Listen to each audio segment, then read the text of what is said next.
Hello guys, welcome to my mini vlog. My name is Queen Barsha. So guys, আজকে আমার বেস্টি চলে যাচ্ছে ওর শ্বশুরবাড়ি গোয়া, তো আমি ওকে ছাড়তে যাচ্ছি। চলো একটু ওকে ভাবলাম সারপ্রাইজ দিই। সারপ্রাইজ তো ওর জন্য একটু রোজ নিয়ে নিচ্ছিলাম, তো চলো রিয়াকশনটা দেখবো। কোনোদিন দিইনি কাউকে, বাট ভাবলাম ওকে একটু স্পেশাল ফিল করি।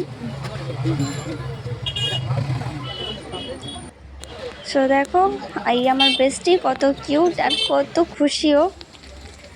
তারপর ওকে ছেড়ে দিয়ে আমি বাড়িতে এলাম। আসার পরে আমার পেয়ে গেল খিদে, তো আমি ভাবলাম একটু চলো পকোড়া করা হোক।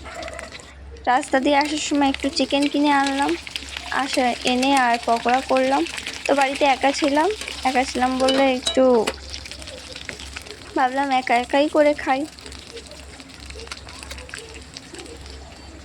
তো এই পকোড়ার আমি রেসিপি তোমাদেরকে বলতে পারলাম না, তার জন্য অনেক দুঃখিত। তো আমি পরের বারে যখন করব নিশ্চয়ই তোমাদের সাথে শেয়ার করব কিভাবে আমি করলাম। আর সত্যি গাইস, এই পকোড়াটা এত সুন্দর খেতে হয়েছে, আমি নিজেও বুঝতে পারিনি যে আমি এত সুন্দর রান্না করতে পারি। সো তোমরা দেখেই বুঝতে পারছো যে কতটা ক্রিস্পি হয়েছে। তো আমি আমার এখানে মিনি ব্লগ শেষ করলাম। সবাইকে বাই বাই।